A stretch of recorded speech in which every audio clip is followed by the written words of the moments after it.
extremist, Arab, possessive, unapproachable. Oh, so like you must support ISIS? or violent. aggressive, Very controlling. especially their wives of women. And honestly, if you just ask my wife and say that, she will say that I'm the most humble and most caring man in the world. Intimidating. Terrorist. Backwards. Do you want Sharia law in the UK? No. Another stereotype that I usually come across is that Muslim men or Muslims in general, we don't like to integrate with other cultures, which I think is absolutely false. I'm British. I'm born in the UK. My religion is Islam, and I'm Muslim, and I might speak and sound different, but I have inner beliefs which are linked to my religion. But it doesn't make me backward thinking or oppressive. In fact, it probably makes me the opposite to all those things. Living in the UK, I feel it out and about sometimes.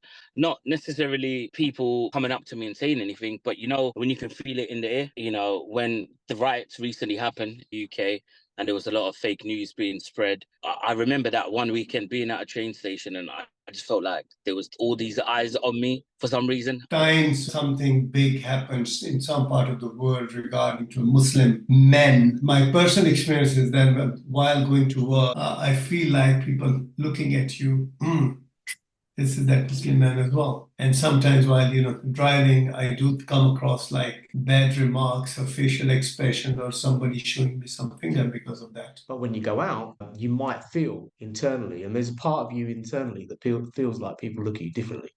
And that is something that you get used to as life goes on. As you mature, you learn to manage that. Because what's the fault of me? Why I being the target if Muslim men are being portrayed in a negative way on the media? But then I think when you get to a certain age, you realize it's actually really enriching. If you can kind of make peace with the idea of living in a kind of no man's land, then I think you realize that, okay, I might not have a passport to my own place. There may not be one place that I feel like I belong. I may feel like a citizen of nowhere. I think the media definitely has a major role to play. I think, headlines, how they portray us in certain TV shows, in movies. I mean, this all checks out. You're free to go. I do apologise, though, but you have actually missed your 2 o'clock flight. Our flight is at 2 o'clock tomorrow. Why did you check in for your flight 24 hours early? Bruv, come on, mate. Come on, bruv. Obs. See this? Nice one. We'll send you the next Brown boys, yeah? Yeah, please do. I mean, if you want to. I didn't say brown. It really can change the perception of how the general public around the world perceive us and how they see us. Not necessarily control it, but influence it. One of the worst things about terrorism is how it's got people doubting my credibility. People I've known my whole life, all right?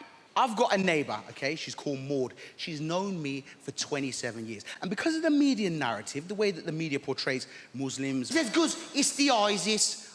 They've been doing terrible bloody terrorisms again, them lot." I was like, "Yo, Maud, listen, that's bad. I don't agree with those people, and I hope they're brought to justice." She says, "You say that, Guzzy, yeah? You're nothing like them, are you?"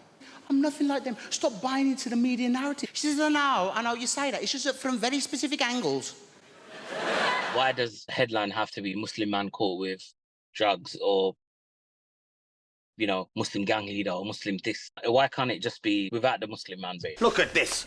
Bloody paper complaining about immigration again. How many bloody immigrants coming to this country? You're an immigrant, Dad? I'm not an immigrant, sweetie. I've been here 30 years. Immigrants are the Eastern Europeans. Coming over here taking our jobs. Jobs meant for us Pakistanis. Dad? All right. British Pakistanis. In the meantime, we need to start putting our people in certain positions where we can kind of influence the narrative to an extent. I think Donald Trump has ignorant views about Islam. Donald Trump has said, should he be elected the President of the United States of America, he would ban Muslims from attending America.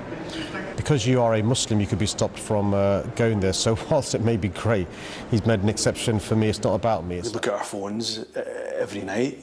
My wife will look at her phone every hour, because at night is when we're most distressed, as you can imagine. What we need now is some better examples or depictions about Muslim men in the print media, so that they could show the world that we are not that stereotype, giving a wrong impression to the world about Muslim men.